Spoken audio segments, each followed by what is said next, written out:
series of these shorter panels, the 20, 30-minute panels, with the intention to be able to get snapshots across various perspectives. So we just heard corporate approaches with focus on IBM. Now we're going to talk about some best practices or promising practices from working at a regional level and working across jurisdictions. For those who haven't met me yet, I'm Kat Kemp. I'm Vice President for Community and Stakeholder Engagement at Kaptivate. I'm being joined today by Lisa Shapiro. She's Managing Director at Go Virginia Region 7, and Allison Forbes, Senior Vice President for Strategy and Innovation at the Center for Regional Economic Competitiveness, also CREC. And for those who missed, CRC is one of our sponsors for this event, so thank you for contributing and being part of the conversation. So as we are thinking today about sort of cross-jurisdictional regional approaches across sectors, Lisa, many of our attendees may have heard of Go Virginia, but may not know exactly what drives collaboration, business, education, government. Can you talk about how Go Virginia works and what makes Region 7 unique? Sure. Good morning, everyone. Just a quick show of hands. Is there anyone in the room who knows what Go Virginia is? Wow. Okay, I like that. My next question is there anyone in the room who has actually received Go Virginia funding? 2, 3, 4. Okay. Last question is, have you or your organization written a letter of support for a Go Virginia project? Yes? Terry is going to raise his hand every single question. Love him. Yeah, I just wanted to get an idea of how many of you actually know what Go Virginia is, and very briefly, it's a statewide workforce development, economic development program. It is designed to essentially foster regional collaboration in order to create high-paying jobs. What I think, I don't really think a lot of people really understand, but yes, the program has been around since 2017, thanks to the Virginia General Assembly. They enacted a policy that they called the Growth and Opportunity Act, and that was in 2007. So the GO stands for Growth and Opportunity, which I had to learn that too when I came on board. I was like, what is, Go is always capital. But what I think is interesting about the program is that Virginia is divided into 9 regions. And each region has the ability to self-designate its own key priorities, the areas that they want to invest in, the growth areas that are most challenging that they want to address. In case you don't know, you are in Region 7 right now. We are the biggest and the best region. And I think the reason why we are the biggest is because we're just per capita, we have the largest amount of population. I don't want to steal a page from Terry's book, but Northern Virginia does host 30% of Virginia's population. I learned that from Paul. Thank you, Paul. So I think the most important thing that I would like to talk about in terms of what sets us apart as a region is we are, and this is no surprise to anyone in this room, we are very heavily interested in investing in emerging technologies, including AI, which is an adjacent technology. It's not its own cluster and can't be. But the other regions their clusters are advanced manufacturing or agriculture or things that we don't do in this region because simply we don't have the room to develop sites. We have no greenfield sites to develop. Our emphasis is on growing our economy and diversifying our economy so that we can help initiate more high-paying jobs. And so as part of this work, each region, but Region 7 specifically, developed a growth and diversification plan. Can you just give broad strokes? And to note, for those who want to see links to the growth and diversification plan, the QR code that is on the agenda there takes you to our event page You have to scroll down a little bit, but then you get to pre-reads and speaker resources. So we have links there for Go Virginia and the plans, but for those who are not looking at their phones, high level about the growth and diversification plan. Sure. So as I said, each region has the ability to decide for themselves which, in the entrepreneurship world, we call them industry verticals, right? In Go Virginia language, we call them industry clusters. It's essentially the same thing. We focus on computer services, which, as you know, includes data infrastructure, which is very heavy in our region. Data centers have sort of taken over our region, in case you haven't noticed. Cyber, of course, is something that we identify very heavily with in our region. It is essentially almost what we're proud of in our region, is how well we do cyber, which includes cloud services and some other things. And then life sciences, which is an emerging pillar. The reason I mention the industry clusters is because every region has the opportunity to decide which clusters they want to focus on. And those are the focus clusters that we have in Region 7 for obvious reasons. It's something that we do very well in our region. We lean into our strengths. And at the same time, we're looking forward at developing technologies that are futuristic. Robotics, we're looking at bioinformatics, space, aerospace. And the reason why the plan is so important is because it serves as a guide for those people who raised their hand and said that they've been a part of a Go Virginia grant before. All of the grants have to address all of the elements within that plan. They have to address one of the clusters. It needs to emphasize job creation. There's a huge impact factor there where all of your grants need to essentially create some sort of impact and have strong outcomes. I think the only person in this room who really knows that is Terry. He has a very strong relationship with Go Virginia and has for many years, and has worked with a variety of sub-grantees to help show their return of investment, which is important to Go Virginia. So high level, the G&D plan is a guide essentially for how to go about applying for a Go Virginia grant and what's important to the region, because really how you get just like any grant proposal that you write, how you really win that grant is by showing you understand the problems and the needs and the challenges of the region and how what you are proposing is the solution. Excellent, thank you. There's no way to be able to get through and have coordination without having a plan, so getting to the destination. And Allison at CRAC partnered with Go Virginia to create the Growth and Diversification Plan as well as the Talent Pipeline Initiative. So can you talk a little bit about what CRAC did to use data and analysis to inform these focus areas and how to align talent to those priority or industry clusters or industry verticals? Sure. We're thrilled to be here, and we're thrilled to be a sponsor of this event. We are getting drawn into the region increasingly, even though our work is nationwide, because of the incredible partners that we had. Now working with Lisa and the energy that she's bringing to Go Virginia Region 7 is truly inspiring, building on the work that Paula and Terry have done over the years, and our CEO and founder, Ken Poole, who couldn't be here today. Our company was founded as a spin-off of George Mason's Public Policy School.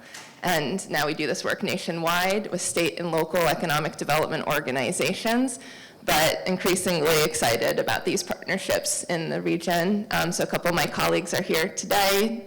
Sarah, Tucker, Paul, if you have questions about how the information came together that you see in these plans, not only this recent growth and diversification plan, but also a talent pipeline initiative, which was an initiative of all the regions that Lisa referenced across the state, and then looking specifically at those assets in Northern Virginia. Those partners that we've had that have begun building our understanding of what we can contribute here with existing assets and building new capabilities for the region around data insights. It was just tremendous to see Ron and the team fill a major gap that we saw in terms of these conversations. And seeing a plan turn into action immediately is tremendous. That's very rewarding for researchers and policy contributors. So thinking about what we're doing here in the region, the Growth and Diversification Plan is a major opportunity to have consistent information updated everywhere that can be a reference for practitioners, policymakers. But I think also it's a really important moment with the comments we've heard about artificial intelligence and how jobs are transforming, how industries are transforming, to rethink a little bit about what we measure, including as well as how we do business, and think about what you want to measure in the future. So what's the next growth and diversification plan look like? What are those key metrics that help you track change over time? What do you want business leaders to look for, or the education leaders to look for in tracking indicators? So thinking about what this means to have a consistent kind of product that changes with you, should change with you. And then thinking what's possible with public and private data systems, or proprietary or more confidential data, but really taking advantage of the public information that's available and celebrating that is available, whether it's through the Virginia Economic Development Partnership with information on sites and infrastructure, or the Virginia Office of Education Economics, a new state capability to have data available for all the regions in the state, or at GoVirginia, or at GMU, or at other partners, what kind of public data can we celebrate and use and support? A lot of those systems are being challenged, and it's an important time to think about how we use that information every day, as well as how it can be improved. And then making sure that those insights that companies have are being brought into the conversation as well. So we do a lot of qualitative work, a lot of focus groups, a lot of conversations, that tremendous work the IBM team is doing to talk to businesses. Federal Reserve boards do a ton of these conversations. How do we channel some of those insights in a more regular way so we have a better, more robust picture of the region?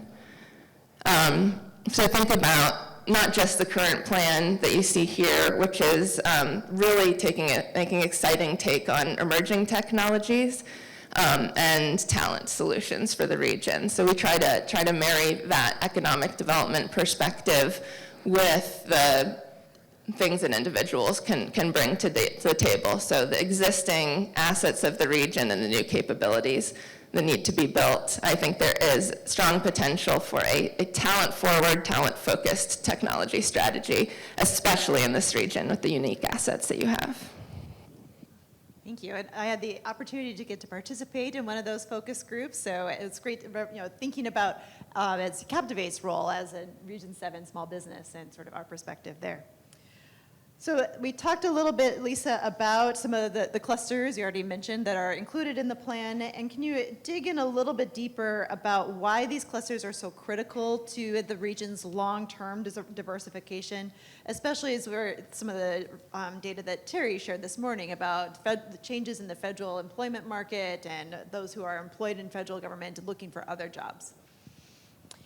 So one of the things that I haven't mentioned yet is that, I guess, is it maybe until the end of the month? I'm not sure what our deadline is, but the G&D plan at this moment is actually open for public comment.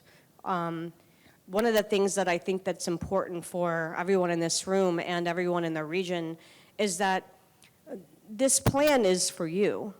The plan is designed to help all of us. I mean, it's a very kind of Jerry Maguire-ish sort of thing, right? But it's really about trying to work together, and Go Virginia it's built into the program that it requires this regional collaboration, private sector business, education partners, nonprofits. And one of the things that I think that is really important about the G&D plan and the reason why it's so important for our region is we have an opportunity to discuss and to have a discourse about what are the challenges within our region? What is it that we want to see as a region? What do we think are the challenges? And that was one of the reasons why we hosted the focus groups, and Allison was a big part of facilitating those. But this is how we decide what goes into the plan. It's not, I've been saying this for, 4 months now, it's not Lisa's plan.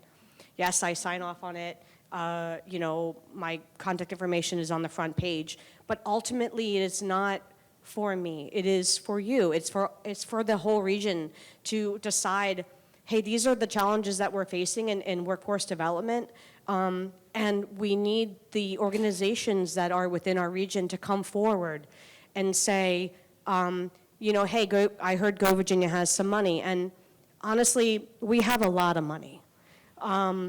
Because Region 7 receives the most amount of funding per capita, we receive about $4.9 million a year, which I have around $9 million right now to invest within the next fiscal year.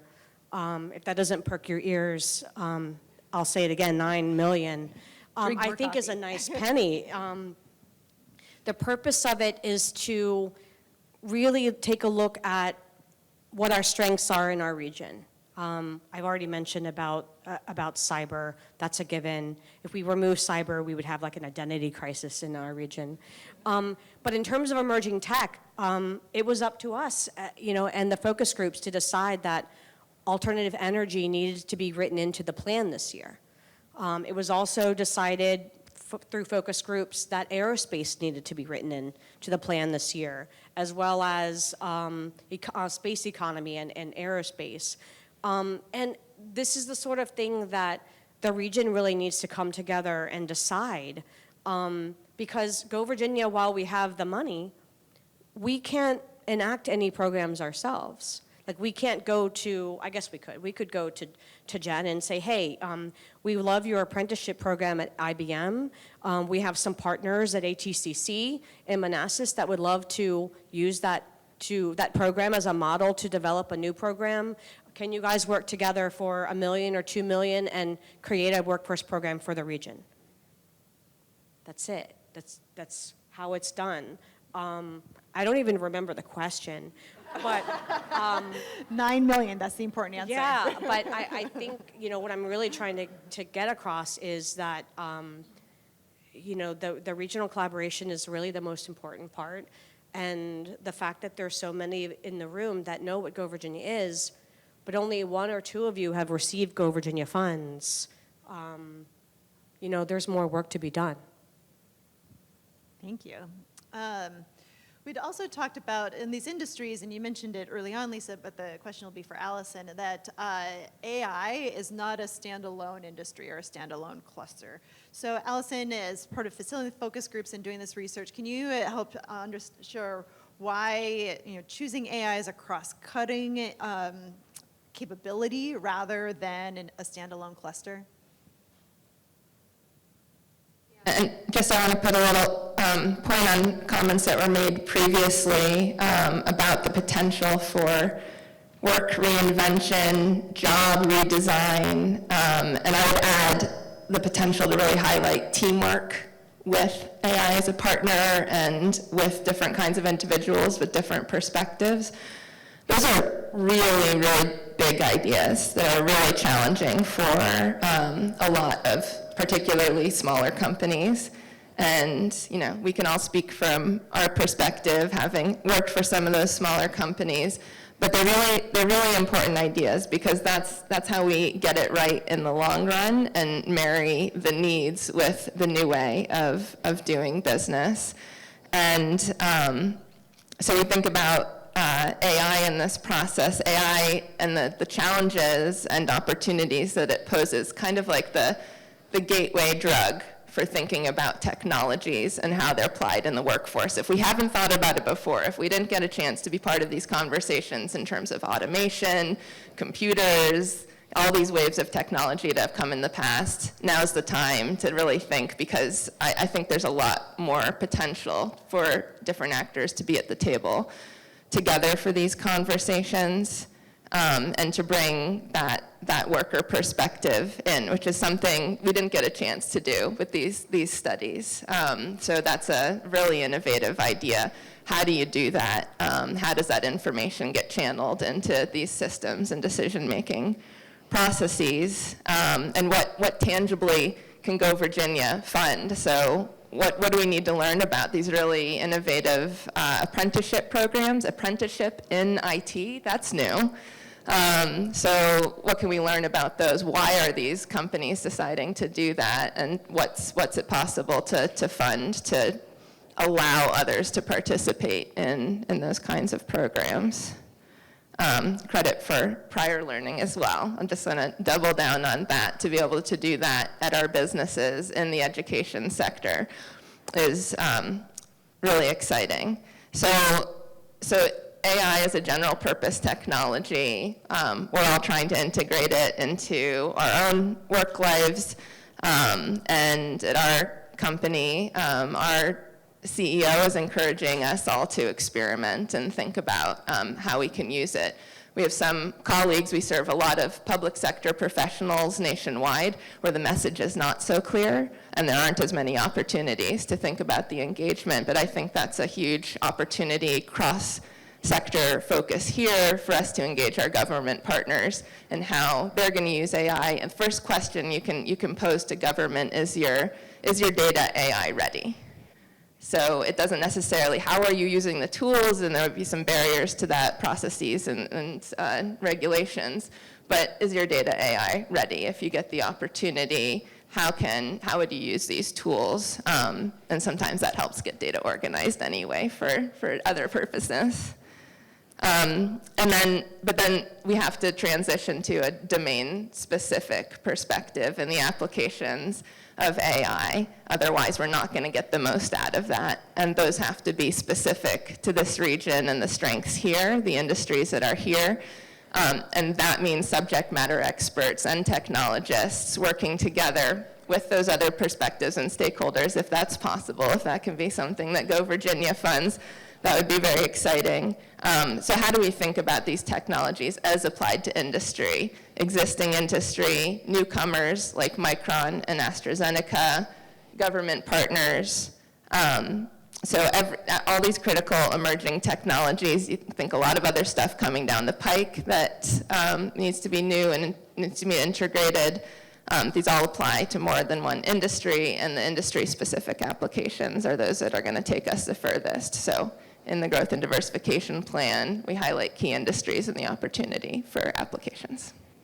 I just want to jump in real quick and say one thing, is that a lot of the projects that Go Virginia has been seeing, especially in Region 7, all involve AI.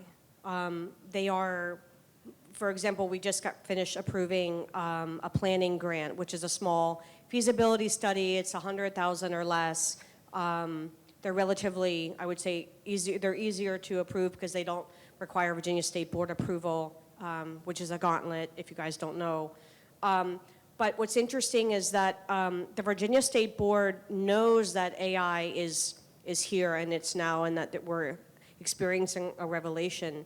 But I think what we need to really think about is we need to be able to justify this industry demand for AI. And one of my key takeaways, I think it was Kathy, I definitely wrote it down, about that 30% that said, that they're going to be using AI, or also that statistic of that workers are willing to go where businesses are willing to invest in their skills.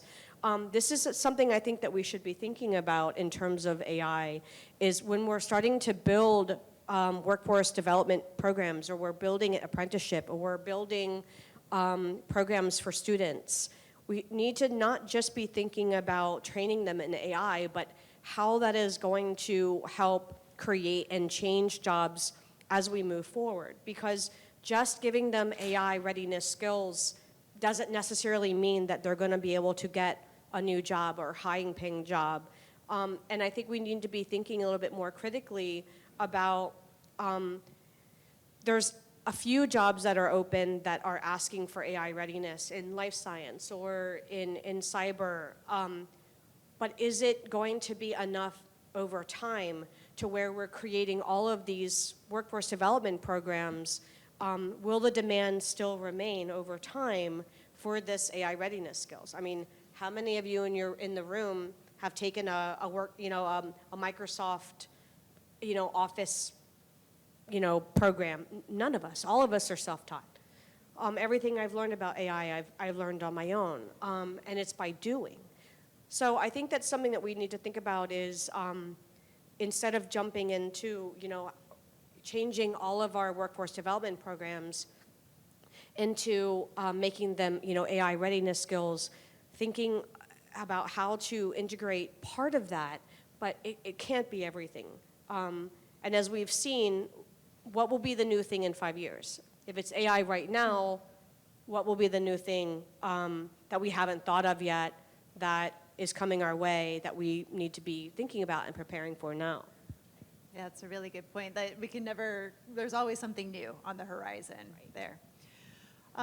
For one more question for you, Allison, I know, CREC started here in the region, has been doing, but also looks nationwide and has perspectives, doing research across the country. So, just how good are we? I'm curious about what you've been seeing about benchmarking Northern Virginia's efforts against similar regions, and what are you seeing in terms of best practices that we could learn from?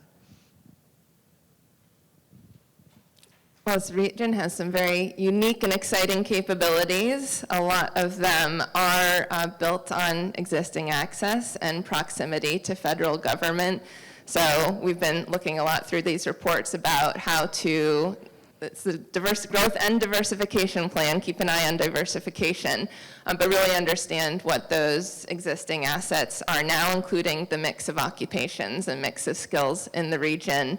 So the mix between those that are able to work with software versus hardware and creating solutions for defense, other federal agencies, as well as other industries nationwide, looking to manufacturing, biosciences, and healthcare, and applying artificial intelligence tools to all of those sectors.